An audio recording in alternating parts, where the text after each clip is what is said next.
مع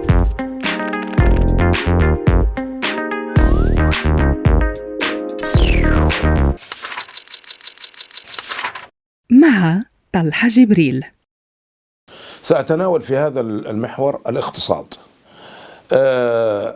حديثي سيكون بشأن تصريحات في الحقيقة ربما أثارت الانتباه كثيرا، وهي مرتبطة بالقانون المالي أو الميزانية.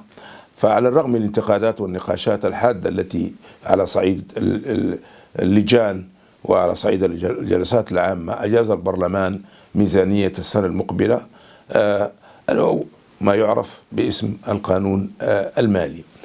كان لافتا في هذا الصدد تصريحات التي أدلى بها فوزي القجع الوزير المكلف بالميزانية، وذا بشأن موضوع مهم ومهم جدا له علاقة بالحياة اليومية لكل الناس، وهو صندوق المقاصة الذي خصص من أجل دعم أساسا المواد، عدد من المواد، بحيث يؤدي هذا الدعم إلى التحكم في الأسعار ومحاربة الغلاء. هذا هو على وجه التحديد الدور الذي يمكن أن يلعبه أو يلعبه صندوق المقاصة.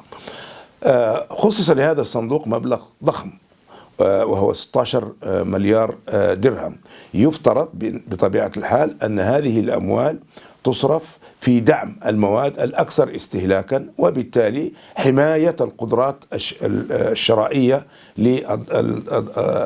للشرائح الضعيفة أو ذات محدودية الدخل. ولكن الجديد أن فوزي القجع أوضح بأن الفقراء والفئات الموعزة لا يستفيدوا كثيرا من قانون أو من صندوق المقاصة.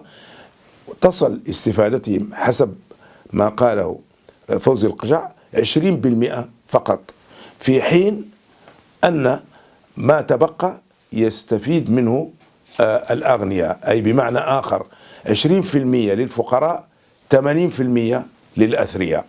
وبطبيعة الحال هذه أرقام غير عادلة، ولذلك يقول بأن الحكومة لا يمكنها على سبيل المثال أن تستمر في دعم قنينات الغاز التي يستعملها الجميع، فقراء وأغنياء، على أساس أنه مقابل قنينة واحدة تستهلكها الأسر الفقيرة هناك 6 قنينات تستهلكها الأسر الغنية. إضافة إلى ذلك أن هذه القنينات تدخل في بعض الصناعات، وبطبيعة الحال الفقراء لا يملكون مصانع أو معامل، إنما الذين يملكون ذاك هو الفئات أو الشرائح الميسورة التي تمتلك معامل، تمتلك أشياء على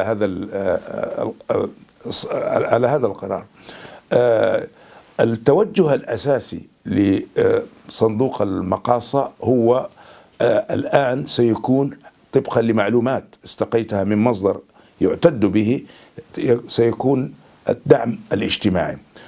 نحن نعرف بأنه قضية الدعم الاجتماعي هي قرار ملكي، والغرض منه أنه بصيغة أو بأخرى في خلال 7 سنوات، أي إلى حين تنظيم المغرب لكأس العالم، يتم القضاء على بعض الظواهر السلبية، على سبيل المثال التسول. وبالتالي الدعم الاجتماعي جاء من أجل الحد أو محاصرة هذه الظاهرة. هناك في الكثير من يعني الأهداف من خلال هذا الدعم الذي خصص للفئات الموعزة، وبالتالي سيكون بالتأكيد دور صندوق المقاصة مزدوج. أولا التحكم في الأسعار، وبالتالي محاربة الغلاء بشكل كامل. والأمر الثاني توفير موارد للدعم الاجتماعي الذي بدأ بالفعل. الجديد في هذا الموضوع أنه سيستعان بالذكاء الاصطناعي لمعرفة حقيقة الأوضاع المالية والظروف الفئات التي يفترض أن تستفيد من هذا الدعم. إذن أصبح صندوق المقاصة له دور كبير جدا في الحياة اليومية في الجانب الاجتماعي وفي ما يتعلق بالتحكم في الأسعار ومحاربة الغلاء. مع طلحة جبريل.